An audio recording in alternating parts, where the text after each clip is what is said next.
ang kuwit ng balat sa akin. Lahat ay ipagsapalaran sa mga at talagang pinagmulan kaya ng magic ng saga.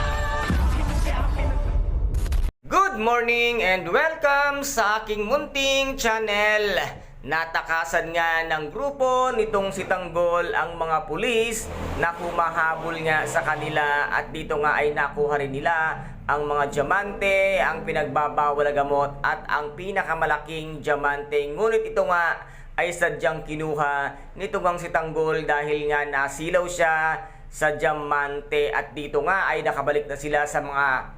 mansyon ng mga kabalyero at dito ang buong akala nila ay nakuha nga at nang i-check nga nila ay nawawala ang pinakamalaking diamante nagkakahalaga ng 370 million pesos ang halaga ng isang malaking diamante at dito nga ay hinahanap na nila at natanong nga ni Senior Pacundo itong si Madonna kung saan daw napunta at bakit nawawala ang pinakamalaking diamante at nasabi nga niyang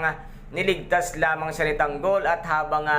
nililigtas siya, naihagis niya nga ang mga diamante at nakita nga niya itong pinupulot ni Tanggol kung kaya si Tanggol ang binalikan nitong nga si Don Pacundo at todo dinay naman itong nga si Tanggol at sinabi nga niyang wala siyang alam dahil nga dinampot lamang niya ang mga diamante habang sila ay nakikipaglaban para ma-save nga sana ang diamante at dito ay mag-aal sa boses nga itong si Marcelo at dito ay magkakasubukan sila ng tapang at galing sa galing ngunit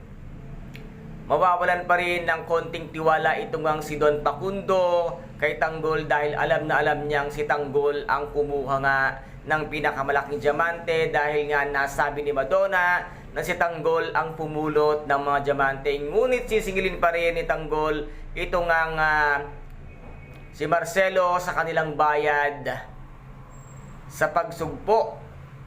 o pag-agaw nga ng diamante at ng ipinagbabawal na gamot kung kaya't dito nga ay talagang magkakaroon na sila ng malaking puhunan at ano kaya ngayon ang gagawin ni Tanggol. Pupuntahan niya kaya ang kanyang nanay Marites ngayong nagkakagulo na sa kanilang pamilya at walang kaalam-alam nga itong si Tanggol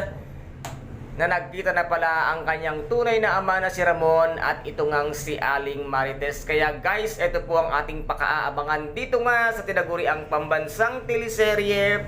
FPJ, ang Batang Quiapo. At kung nagustuhan po ninyo ang aking videos for today, paki-subscribe na lamang po ng aking channel, paki-like and share para maging update kayo sa lahat ng gagawin kong videos. Maraming salamat po. Ingat, God bless and bye-bye!